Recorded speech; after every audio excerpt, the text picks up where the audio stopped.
Jehová un cántico nuevo, su alabanza desde el fin de la tierra. Los que descendéis al mar y cuanto hay en él, las costas y los moradores de ellas. Alcen la voz el desierto y sus ciudades, las aldeas donde habita Cedar, canten los moradores. Y desde la cumbre de los montes den voces de júbilo, den gloria a Jehová y anuncien sus loores en las costas. Oh sí, amado Señor, en esta mañana nos preparamos para levantar delante de ti alabanza, Señor, para darte gracias, Dios, porque eres tú, Señor, nuestro libertador. Por eso hoy te bendecimos y tributamos a ti, Señor. Te damos gracias, bendito Dios, porque tú nos has hecho habitar delante de ti, Señor. Gracias, bendito Dios, por todas tus bondades y todas tus misericordias. Bendito eres tú.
Que viene el Rey, Él es el Santo de Israel, Él es Jehová, confiad en Él. Levántate, Jerusalén, y anuncia que viene el Rey, Él es el Santo de Israel, Él es Jehová, confiad en Él. Sentado en su trono, Él vino a reinar con todo poder, con autoridad. Los cielos, la tierra y el mar, el Dios de Jacob, el Dios de Abraham.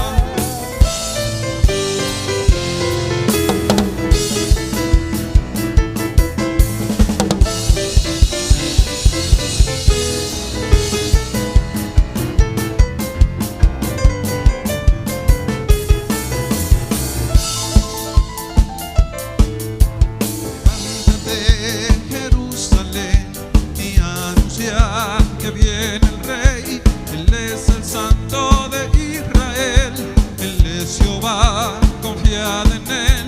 Levántate, Jerusalén, y anuncia que viene el Rey, Él es el Santo de Israel, Él es Jehová, confiad en Él. Sentado en su trono, Él vino a reinar con todo poder, con autoridad. Los cielos, la tierra y el mar, el Dios de Jacob, el Dios de Abraham.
Cantad alabanzas, alegraos juntamente, soledades de Jerusalén, porque Jehová ha consolado a su pueblo, a Jerusalén ha redimido. Jehová desnudó su santo brazo ante los ojos de todas las naciones, y todos los confines de la tierra verán la salvación del Dios nuestro. Oh sí, Señor, gracias te damos, bendito Dios. Gracias porque podemos presentarnos delante de ti con alabanza, Señor. Gracias porque podemos exaltarte con nuestros cánticos, Señor. Gracias porque podemos levantar nuestras manos delante de ti, Señor. Hoy declaramos que este es un pueblo que tú has consolado, un pueblo que tú has cuidado, Señor. Y te damos gracias por todas tus misericordias, Señor. Hoy recibe gloria, recibe honra, recibe exaltación de este tu pueblo. Amén.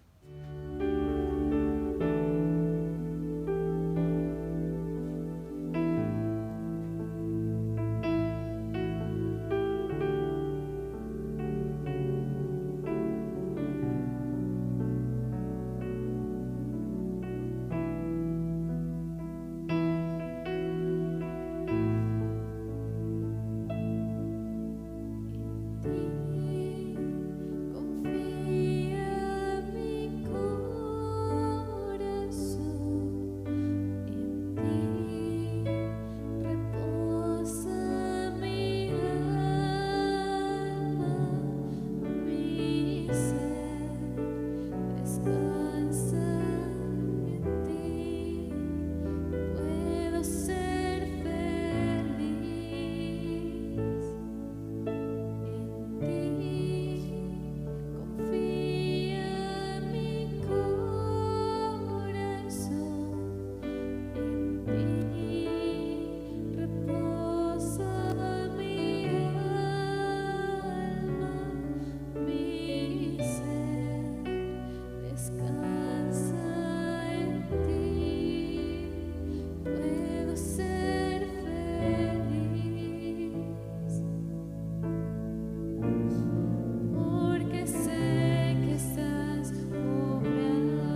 es tu palabra, y la ama tu siervo.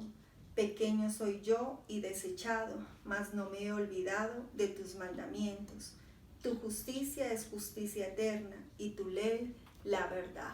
Oh sí, amado Dios, hoy queremos darte muchas gracias, Señor, por ese mensaje que tienes para con nosotros. Gracias porque es esa palabra que nos edifica, Señor, esa palabra que trae luz a nuestro camino y esa palabra que es eterna, Señor. Hoy te pedimos que llenes la vida de nuestro pastor con ese aceite tuyo, que seas tú, Señor, revelándole la Escritura, abriéndole la Escritura, y que Él hoy nos hable en tu nombre, Señor. Te damos muchas gracias. Amén. Gloria a Dios. Miremos, por favor, en el libro de los Hechos de los Apóstoles, en el capítulo 3, vamos a leer los versos del 1 al 8. Dice: Pedro y Juan subían juntos al templo a la hora novena, que era la de la oración. Había un hombre cojo de nacimiento que era llevado y dejado cada día a la puerta del templo, que se llamaba La Hermosa, para que pidiera limosna a los que entraban en el templo. Cuando vio a Pedro y a Juan que iban a entrar en el templo, les rogaba que le dieran limosna. Pedro con Juan, fijando en él los ojos, le dijo: míranos. Entonces él los miró atento, esperando recibir de ellos algo. Pero Pedro dijo: no tengo plata ni oro, pero lo que tengo te doy. En el nombre de Jesucristo de Nazaret, levántate y anda. Entonces lo tomó por la mano derecha y lo levantó, y al instante se le afirmaron los pies y tobillos, y saltando se puso en pie y anduvo, y entró con ellos en el templo, andando, saltando y alabando a Dios. Te damos gracias, Señor, en esta mañana estamos ante tu presencia, estamos bendiciendo y glorificando tu nombre, reconociendo tu poder, tu misericordia en nuestras vidas. Te pedimos que por medio de esta palabra nos hables, nos ministres en el nombre de Jesús. Dice entonces en la Nueva Versión Internacional, dice: un día subían Pedro y Juan al templo a las 3 de la tarde, que es la hora de la oración. Junto a la puerta llamada Hermosa había un hombre lisiado de nacimiento, al que todos los días dejaban allí para que pidiera limosna a los que entraban en el templo. Cuando éste vio que Pedro y Juan estaban por entrar, les pidió limosna, pero Pedro con Juan, mirándolo fijamente, le dijo: míranos. El hombre fijó en ellos la mirada, esperando recibir algo. No tengo plata ni oro, declaró Pedro, pero lo que tengo te doy. En el nombre de Jesucristo de Nazaret, levántate y anda.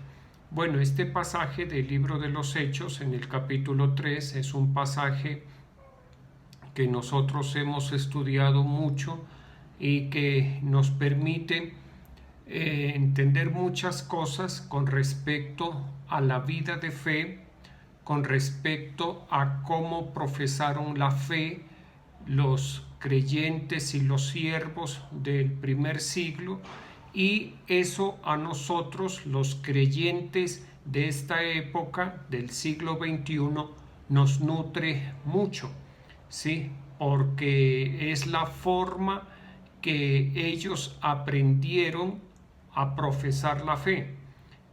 Pedro y Juan en este caso aprendieron directamente del autor y el consumador de la fe, o sea, de nuestro Señor Jesucristo. Aprendieron la forma correcta de hacer su profesión de fe. Entonces, por supuesto, tener este conocimiento, repasar estos pasajes de las Escrituras a todos nos es muy útil. Lo primero que debemos tener en cuenta es las condiciones de este hombre que es junto con Pedro y Juan, el protagonista. de estos versos. Este hombre dice que había nacido lisiado de los pies y que durante toda la vida él había sido llevado y dejado en la puerta del templo para que pidiera limosna. Pues con eso ya nos imaginamos la calidad de vida que tenía este hombre, que podríamos decir era nula prácticamente. Él, desde que tenía memoria durante toda su vida, había sido una persona en una condición inferior por su invalidez, por su cojera, por el problema de salud que padecía. Era una persona que no tenía autonomía, que no podía programar algo diferente para su vida, que no podía planear nada diferente para su vida. ¿Por qué? Por la incapacidad física que tenía. Podríamos decir, fue un hombre que nació en derrota, vivió en derrota y hasta ese momento lo que le esperaba era una vida de derrota hasta la muerte, sin tener ninguna posibilidad de mejorarla. Recordemos que la Escritura dice que todos los días era llevado, ni siquiera podía ir él por sus propios medios, sino que lo llevaban a la puerta del templo y ahí lo dejaban. En las puertas de los templos en ocasiones se encuentran personas que tienen algún trabajo, que se desempeñan en algo o con un arte, en fin. Por supuesto, también hay personas que piden limosna, ¿sí?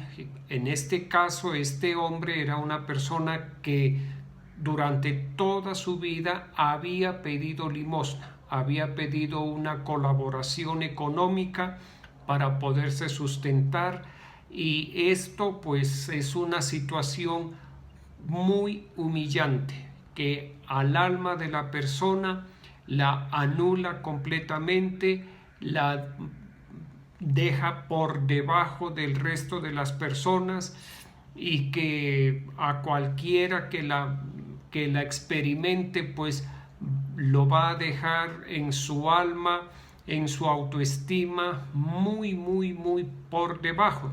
Y es muy llamativo también que este hombre, dice la Escritura, que era llevado a la puerta del templo, y por esa puerta del templo pues entraban los sacerdotes, entraba el sumo sacerdote que estaba de turno, estaban los escribas, estaban los doctores en la ley, quienes iban a buscar al Señor, a comunicarse con el Señor como la ley se los mandaba. Pero mire que durante toda la vida de este hombre, él nunca recibió una respuesta, nunca sucedió a través de la vida de ninguno de estos hombres religiosos, no sucedió nada que lo favoreciera o que le cambiara la vida. Sí, porque diferentes que lo hubieran llevado a la puerta de una plaza de mercado, a la puerta de un negocio, a la puerta de una edificación con un fin diferente. No, lo llevaban todos los días justamente a la puerta por donde entraban las personas a buscar a Dios. Pero de estas personas que entraban a buscar a Dios, ninguno se fijaba en este hombre con la misericordia necesaria para orar, para interceder, para colaborarle, por lo menos para que entre y se ponga delante de Dios. Eso la Biblia no lo narra. Y por ahí debieron haber entrado, como le digo, Caifás, Anás, los sumos sacerdotes, según su turno, y los menciono a ellos porque recordemos que Caifás y Anás, que eran parientes, fueron a los que les correspondió entregar al Señor Jesucristo en manos del Imperio Romano para que fuera ejecutado. ¿Listo? Y entonces esos dos puntos hay que considerarlos, ¿sí? Y sucede que en ese momento, para fortuna de este hombre, en esta ocasión que fue llevado al templo, coincidió con que entraban el apóstol Juan y el apóstol Pedro. Este hombre, como era su costumbre de rutina, le solicita una colaboración económica. Él quizá no estaba pensando en su sanidad, no estaba pensando en que pudiera recuperar su movilidad en sus miembros inferiores. ¿Por qué no pensaba? Porque ya estaba acostumbrado a estar en el piso, porque normalmente, y según entendemos, lo dejaban en el piso.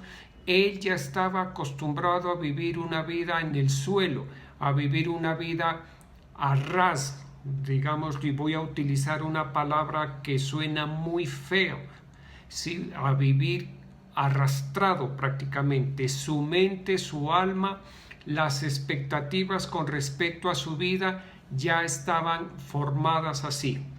Y otra cosa es también importante, ya estaba acostumbrado a mirar a las otras personas hacia arriba, ¿de acuerdo? Y esperar que las otras personas sientan de él lástima y se metan la mano al drill, como dicen, y le den una colaboración. Esa era la mentalidad que este hombre tenía. Por eso, cuando vio al apóstol Juan y al apóstol Pedro, pues hizo lo mismo, pedirles una limosna, una caridad, ¿sí? A pesar de que ya en Jerusalén en ese momento era notorio, era conocido el evento de Pentecostés. Ya el Espíritu Santo había venido sobre el aposento alto, sobre los 120 que se encontraban en el aposento alto. Ya el apóstol Pedro había dicho su primer discurso, ya se habían convertido 5,000 personas. O sea, Pedro y Juan en ese momento ya eran personas conocidas en toda Jerusalén, ¿sí? Pero este hombre quizá no estaba informado, o si estaba informado, no alcanzaba a entender la oportunidad que delante de sus ojos tenía. Sin embargo, por la misericordia de Dios, tanto el apóstol Pedro como el apóstol Juan sí identificaron el momento de la oportunidad de este hombre, el momento en el cual la vida de este hombre iba a ser absolutamente transformada. Entonces, ante la petición de una caridad que les hace este hombre, el apóstol Pedro le respondió como lo leímos, ¿sí? Se lo quedó mirando fijamente y le pidió a este hombre que los mire fijamente, y acto seguido declara: no tengo ni oro ni plata, pero lo que tengo te doy. En el nombre de Jesús de Nazaret, levántate y anda. El apóstol Pedro era consciente que la solución para la vida de este hombre no era ni el dinero, ni el oro, ni la plata. Lo que este hombre necesitaba es un milagro, y eso es bueno. Hay que hacer ese paréntesis, es bueno identificarlo. Hay momentos en la vida de los creyentes en los cuales no sirve ni el oro ni la plata, ni el dinero ni las riquezas. Lo único que sirve, lo único que cambia la situación es una intervención divina, es un acto divino, es un milagro. Y eso lo identificaron Pedro y Juan. Sabían que no había oro ni plata que baste, que sea suficiente para poderle traer sanidad a este hombre y cambiar su realidad. Por eso le contestó así: no tengo ni oro ni plata, pero lo que tengo te doy. El apóstol Pedro era consciente que lo que este hombre necesitaba, que el poder que este hombre necesitaba para recibir su sanidad y para que su vida sea cambiada, estaba dentro del apóstol Pedro. Por eso, lleno de fe, porque obviamente para hacer ese tipo de declaraciones se necesita primeramente que la persona crea en su corazón y que con la boca confiese. Y efectivamente eso fue lo que hizo el apóstol Pedro. Creyó que él tenía el poder de Jesucristo para sanar. Él creyó que era portador de una unción de sanidad para favorecer la vida de este hombre. Y efectivamente hizo la declaración y gloria a Jesucristo.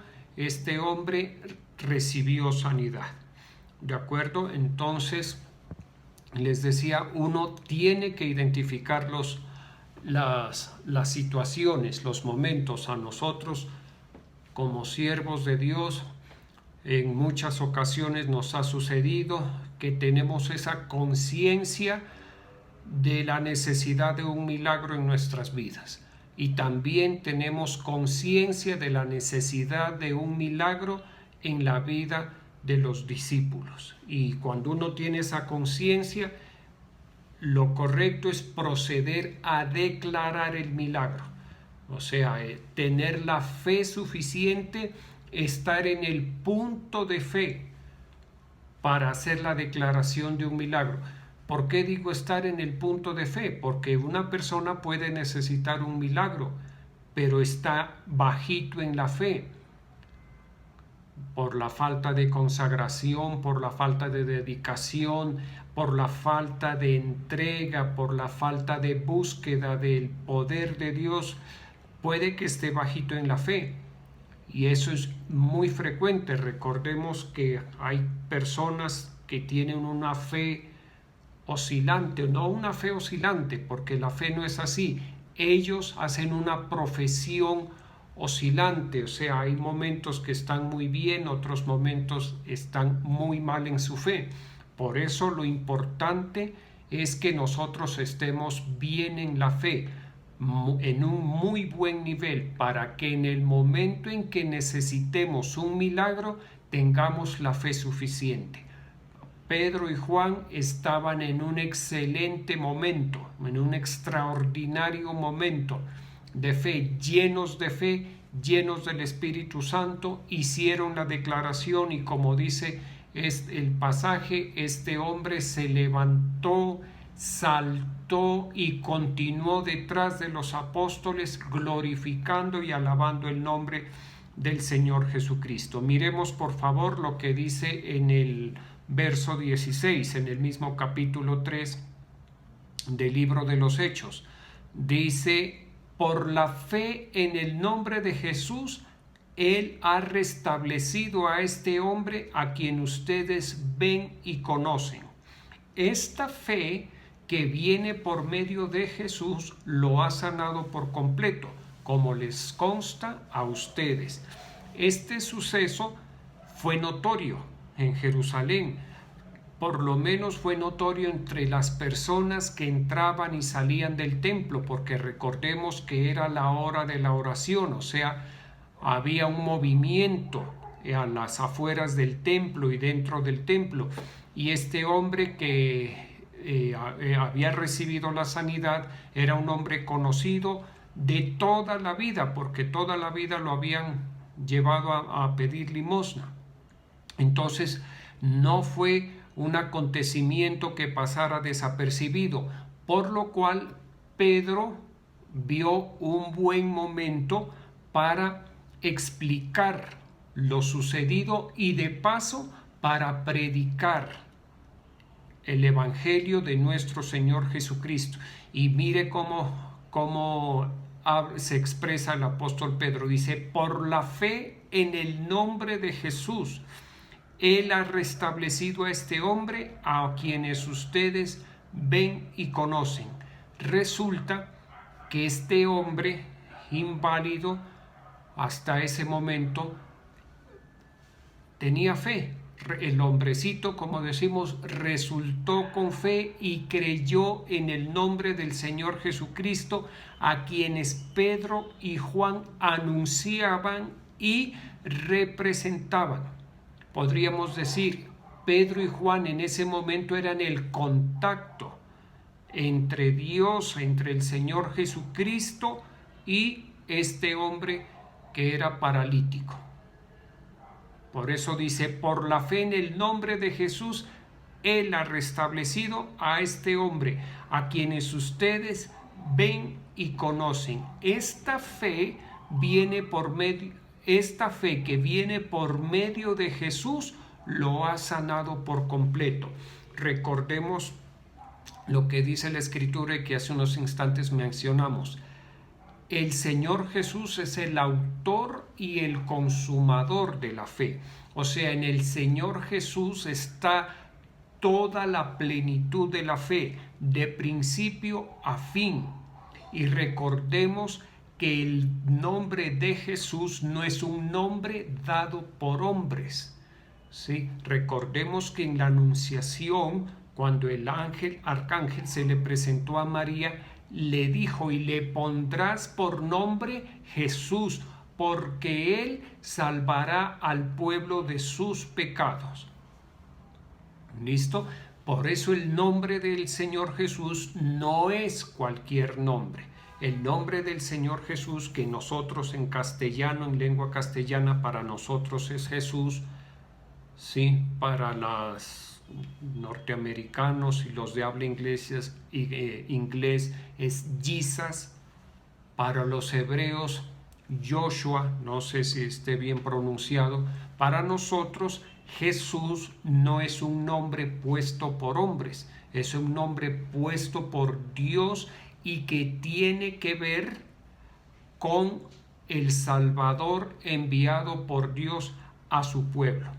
Ya, en este caso a todo el pueblo gentil, a toda la raza humana. En el capítulo 4 del mismo libro de los Hechos, en los versos 10, 12 y 30, dice: sea notorio a todos vosotros y a todo el pueblo de Israel que en el nombre de Jesucristo de Nazaret, a quien vosotros crucificasteis y a quien Dios resucitó de los muertos, por él este hombre está en vuestra presencia sano. Y en el verso 12 dice: y en ningún otro hay salvación, porque no hay otro nombre bajo el cielo dado a los hombres en que podamos ser salvos. Y en el verso 30 dice: mientras extiendes tu mano para que se hagan sanidades, señales y prodigios mediante el nombre de tu santo Hijo Jesús. En este pasaje, en el capítulo 4, el apóstol Pedro se dirige a los sacerdotes, a los escribas, a los dirigentes del pueblo de Israel, porque ya la situación se había agrandado a raíz de la sanidad de este hombre. Como les decía, eso no pudo pasar desapercibido.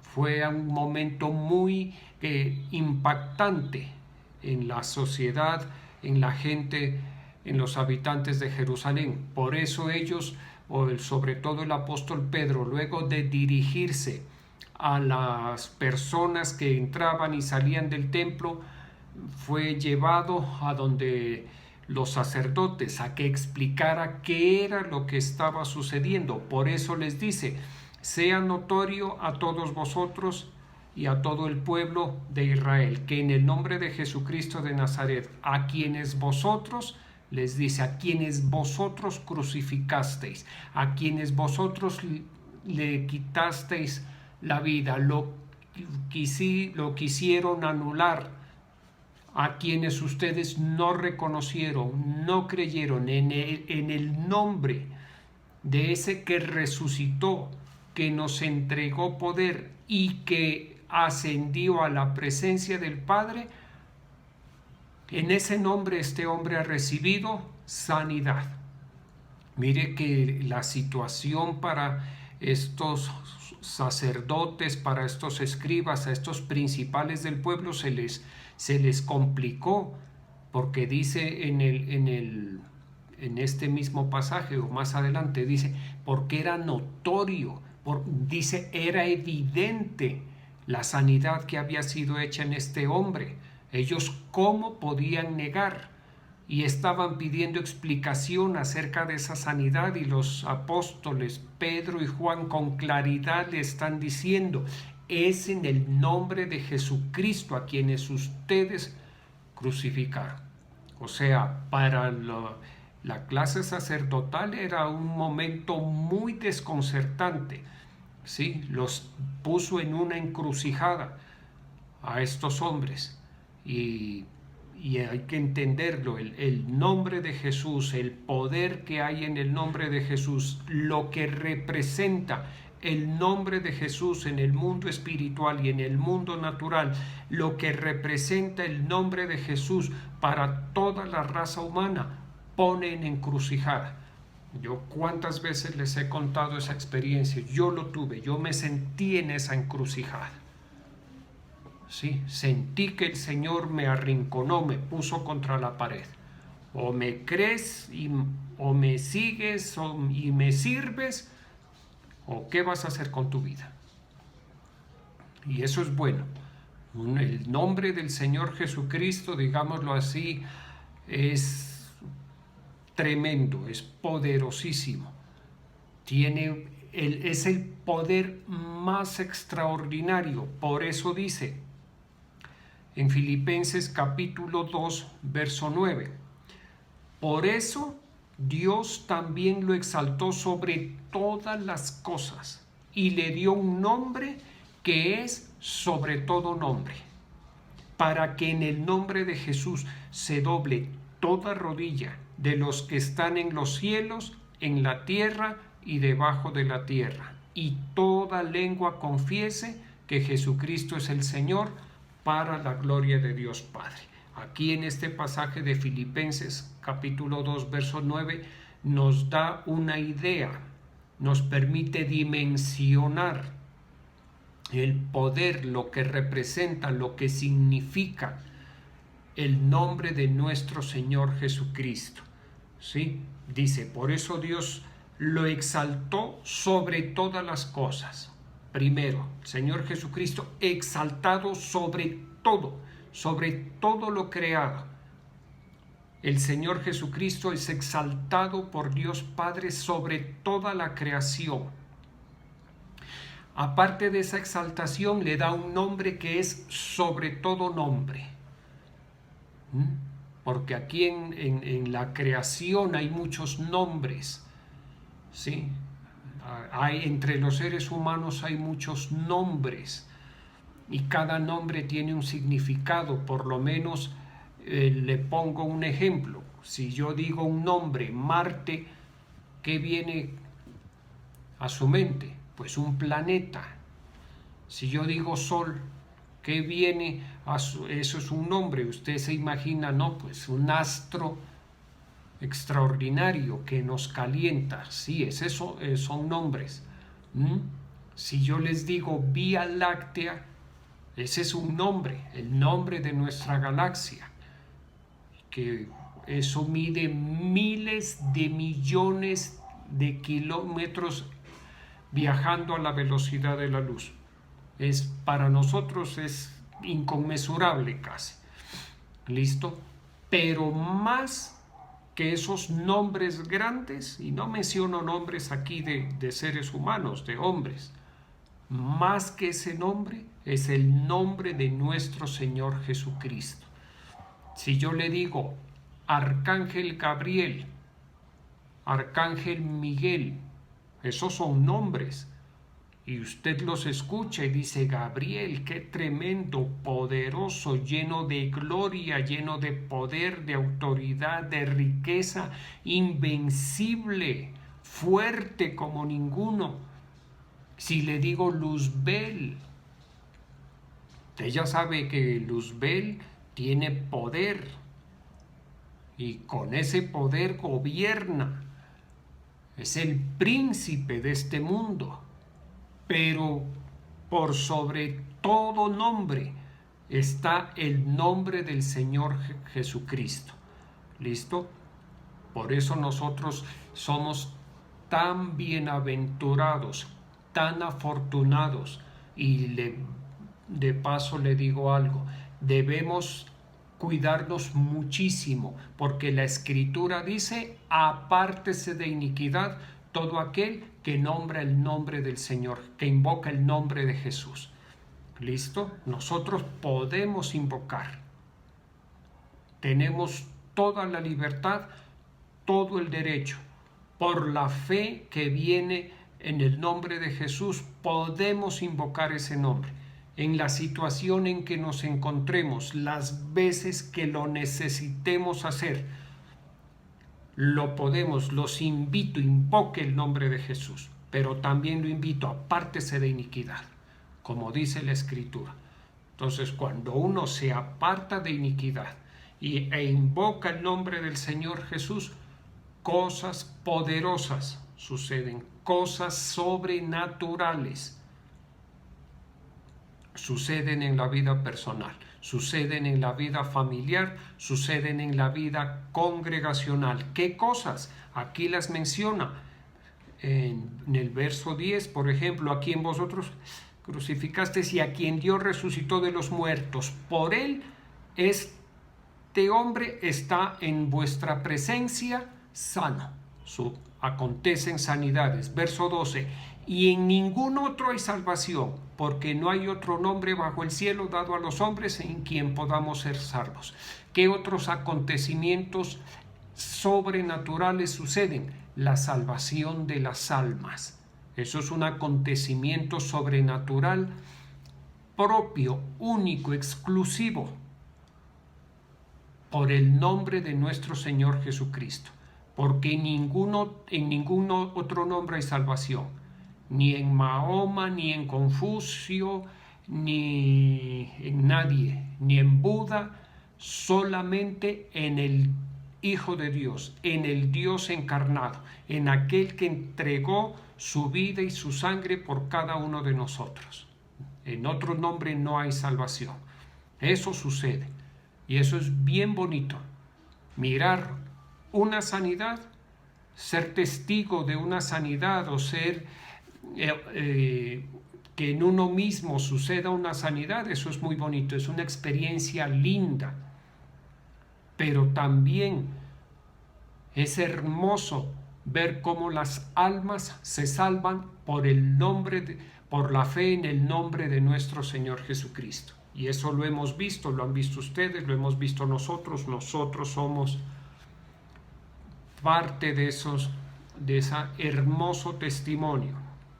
Y dice: mientras extiendes tu mano para que se hagan. Mire, no solamente sanidades, no solamente salvación.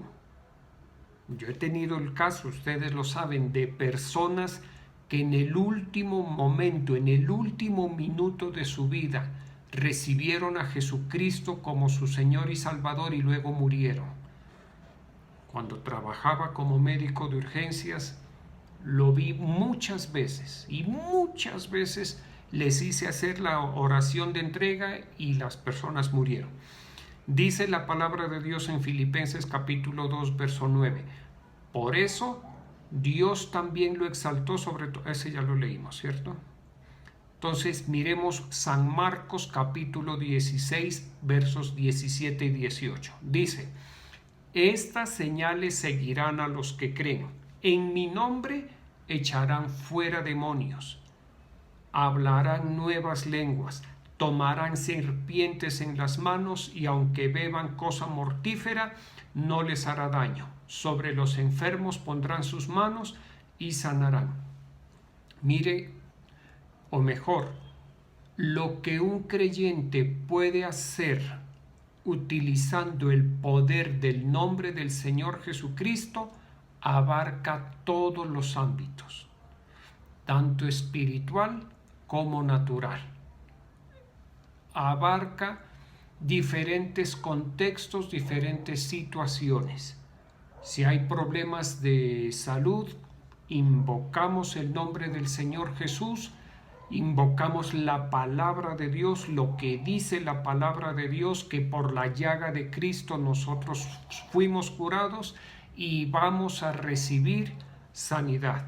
Pero también dice, estas señales seguirán a los que creen, en mi nombre echarán fuera demonios. Alguien dirá, bueno, pero ¿y quién me demuestra o cómo me demuestra que en el nombre de Jesús es que solamente hay salvación?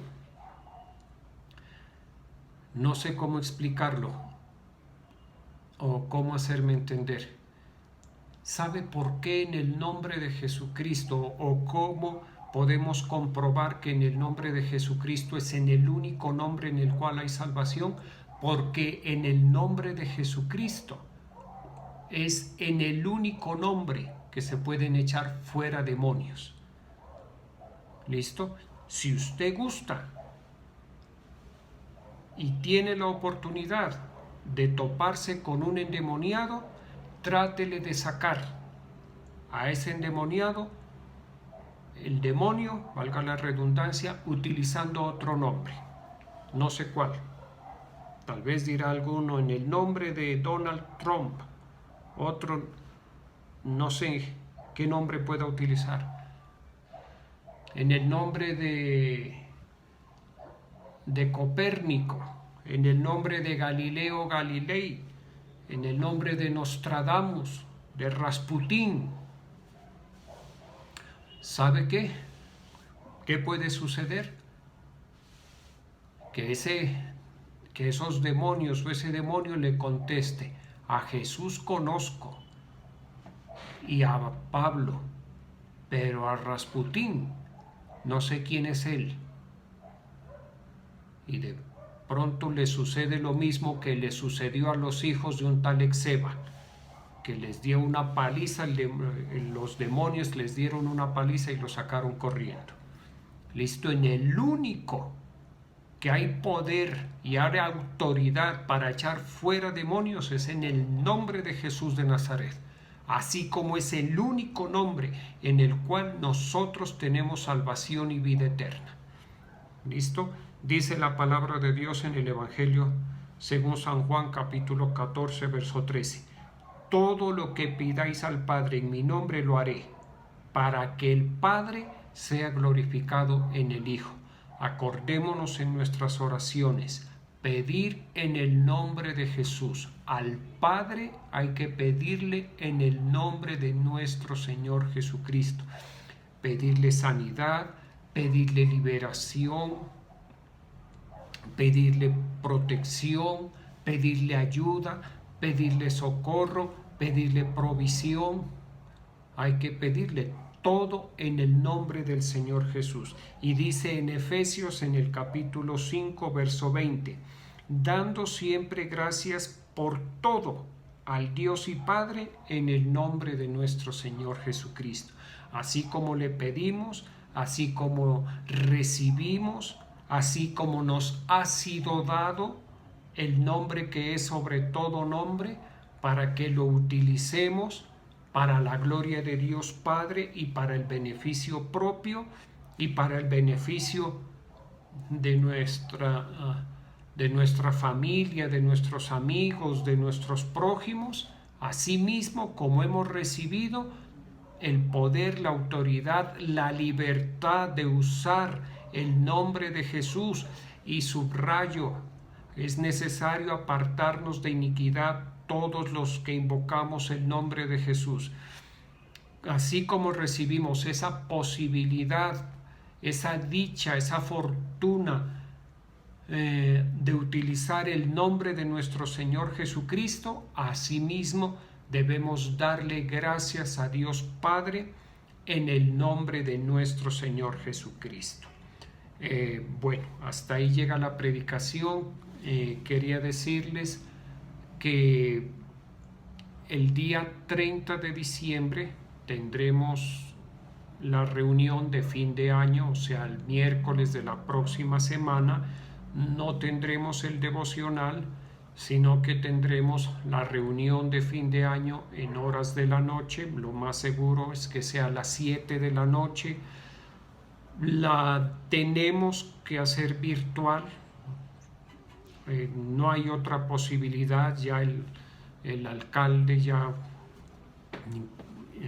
tomó las medidas para prevenir el avance de la enfermedad en este fin de año, y pues ya nos esperamos lo más, como se dice, esperemos lo menos, evitando los riesgos para ustedes y para nosotros. Va a ser algo muy sencillo en la medida de las posibilidades. Vamos a tomar la Santa Cena ese día y compartir un momento en familia, darle gracias, encomendar el próximo año. Entonces, ese día, miércoles 30, no habrá devocional, tendremos la reunión a las 7 de la noche. A partir de este fin de semana, sábado, que vendría a ser 26 y 27, no tendremos reuniones de intercesión. Los grupos de intercesión van a descansar, sí, y volvemos a las actividades de intercesión a los 15 días. Listo, yo con los líderes de intercesión me pondré de acuerdo.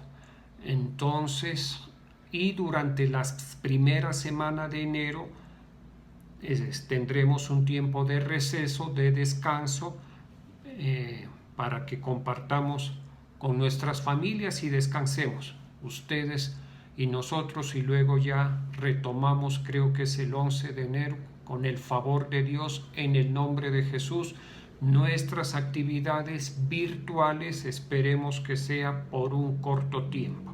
Vamos a orar. Te damos gracias, Señor Jesús. En esta mañana estamos orando por la siembra que tus hijos hacen. Gracias, Señor Jesucristo, porque tú eres bueno, Señor, porque tú eres nuestro Salvador, tú eres nuestro sanador, tú eres nuestro proveedor, Señor.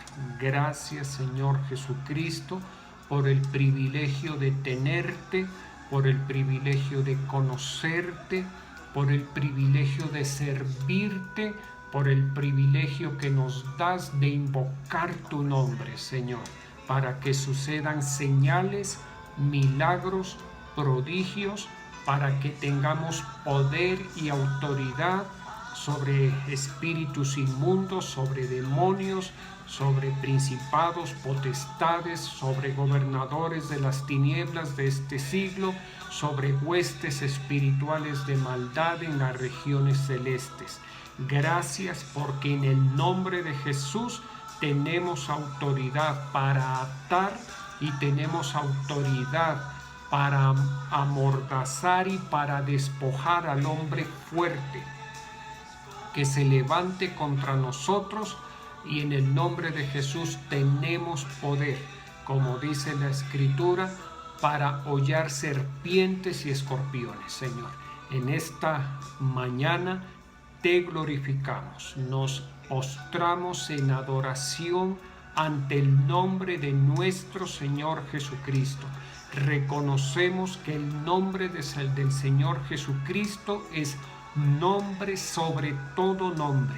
Reconocemos que en ningún otro hay salvación, solo en el nombre de Jesús de Nazaret. Reconocemos que delante del nombre de Jesús de Nazaret se doblará toda rodilla, de los que están en el cielo, de los que están en la tierra y de los que están debajo de la tierra, para la gloria, la honra y la alabanza de nuestro gran Dios, para la alabanza y la honra de nuestro Padre Celestial, Señor.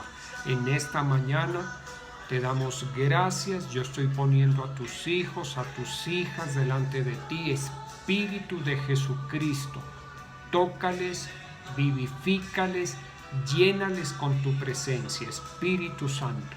De igual manera, oramos, Señor, por las personas que se encuentran enfermas con el COVID, con diversas afecciones, para que tú traigas sanidad. Declaramos en el nombre de Jesús sanidad. Declaramos que reciben sanidad por la llaga de Cristo. Ellos, sus familiares, sus cercanos, sus seres queridos reciben sanidad en el nombre de Jesús. Intercedemos asimismo por nuestros apóstoles, por la familia apostólica. Intercedemos por todo el ministerio Salem. Intercedemos especialmente por la paz de Jerusalén, Señor. Y oramos y ponemos en tus manos al señor presidente Iván Duque, sus ministros, al señor gobernador, al señor alcalde, Señor, para que les ayudes, les protejas, les uses para bendición. Yo bendigo la vida de tus hijos y de tus hijas en el nombre del Padre, del Hijo y del Espíritu Santo. Amén. Un abrazo para todos.